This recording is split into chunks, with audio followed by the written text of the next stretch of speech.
Season 2 of The Flash started off with a friggin' bang, man. It was awesome. I loved episode 1. I really enjoy this show. I think all the actors in this show are great. All the people are likable, and they start off the season. To be honest, I'm not really a fan of when they show sequences out of order. Like, for example, they show the Flash going in, and obviously we're all wondering how the heck he stopped this black hole from consuming the Earth. And they started off showing him obviously having like a dream sequence because everybody walks in the room. We see Eddie, we see, Professor Ben Wells come in, and obviously we know all these people are dead, so it was a little confusing at first to me. I'm like, what's going on?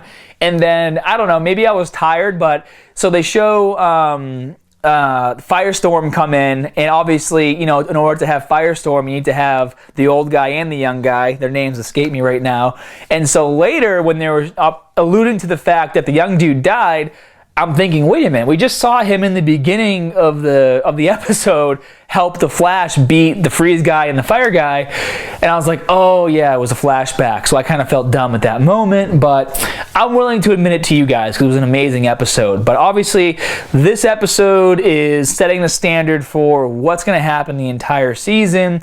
I thought it was so cool at the end of this episode that Barry got his dad out of jail. And for Professor Wells to be able to leave that as a gift, even with the Flash being his, arch enemy, I thought that was really cool. And I also, it tugs at your heartstrings because now Barry, he finally got his dad out of jail. He wants to get an apartment with his dad, and he wants to be able to live his life and finally know what it's like to live with his dad. And his dad's like, I gotta go. I can't be a distraction for you. And to show, that kind of incredible sacrifice just makes you love Barry's dad even more as a character in the series. And hopefully, even though he's not going to be around, we do get to see him. I mean, at the end of the day, I was thinking to myself, does it really matter where this guy lives? If Barry wants to hang out with his dad, he can run there in 2 seconds, no matter where he is, So it's not like it's a huge deal if his dad moves to the other side of the United States. Barry could just run there in an hour and then hang out with his dad and come back. It's just the way it is. So let's keep that in mind. But we're starting to see him rebuild his life. Obviously, he wanted to do the Lone Ranger thing for a while, and he started to realize rather quickly that it wasn't panning out for him, and he almost died a few times. And so it was nice to see him start to bring everyone back together and accept his team, because at the end of the day, they all do work together better as a team. And we also started to see Cisco starting to come more into his powers, and he's starting to drift between timelines and see certain things happen. And they also alluded to the fact that Dr. Zoom is now here, and there's a reason why, that they found that dead guy at the radiation plant.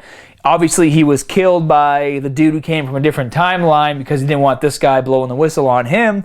For whatever reason, really don't know, but they've alluded to the fact to now that they're able to cross different dimensions and different timelines. And at the end of the day, I mean, obviously, I don't want to get too much into physics just because I don't know everything about it, but if Eddie killed himself, wouldn't that kind of basically just change every single thing that's happened? Would the flash drive even still exist of him talking about what he did back in the day? Would his mom even still be dead? Wouldn't that all kind of gotten erased, and then a different timeline would happen?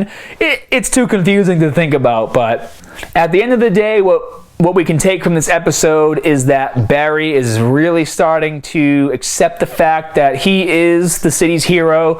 That's the whole reason why they were playing with that, should I go to the Flash Day? Should I not go to the Flash Day?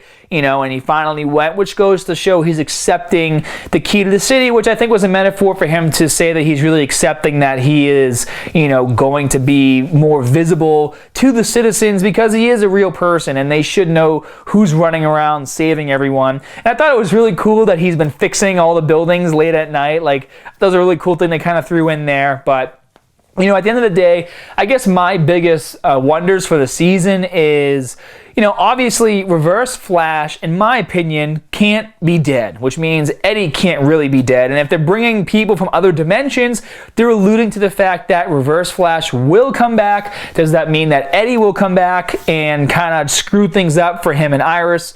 We don't know, but you know, they're alluding to the fact that that might happen in the future. And then obviously at the very end of the episode, who walks in but the other Flash? And that was really cool. And I remember being a kid and I collected all the DC cards and I had all the different Flashes. And I really liked the helmet with the wings on it. I mean, that's super cool. So I'm anxious to see what happens in episode 2.